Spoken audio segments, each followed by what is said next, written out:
So, hello friends, today we are going to discuss about the topic Introduction to Orthodontics.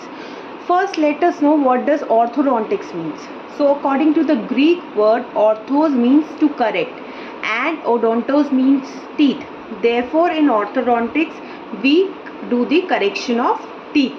Next comes unfavorable sequelae of malocclusion. Basically, what do we mean by unfavorable sequelae of malocclusion?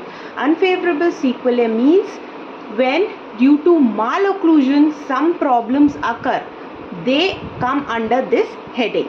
Like if there is any malocclusion present, the patient will have a poor facial appearance. That means the facial appearance, the way patient will be looking will not be good, it will be poor, and therefore the patient will be conscious. Therefore the self-confidence of patient will be less. Therefore the patient need to undergo a fixed orthodontic treatment. Next, risk of caries. Why there is risk of caries? Because when the teeth are not aligned, if they are crowded, then it is difficult for the patient to brush, and henceforth there is plaque deposition, and in turn it will lead to caries. Third, predisposition of periodontal disease.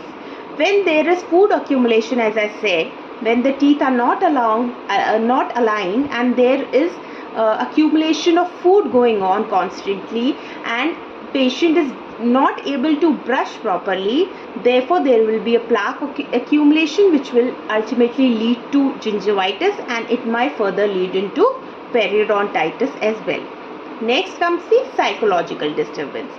When there is any malocclusion present, like in case of angle class 2 div 1 where the anteriors are proclined, the patient becomes conscious, the patient psychology gets disturbed because the confidence of the patient gets lowered. Therefore the psychology is not in a stable position. Next comes risk of trauma. Like when the anteriors are proclined and if the child is playing, when the child will fall, first what will come into contact? His or her proclined teeth are going to come in contact, and therefore it might lead to trauma. Next comes abnormalities of function.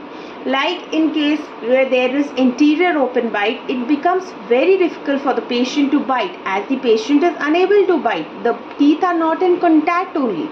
Therefore there is abnormality of function. There are cases in which the bite is not proper, the occlusion is not proper. Therefore the patient, it becomes difficult for the patient to masticate as well. Next comes TMJ problem. Sometimes because of orthodontic, there are cases in which all the teeth are aligned, but the occlusion is not proper and there is some kind of TMJ problem. In that case, that patient need to undergo orthodontic treatment.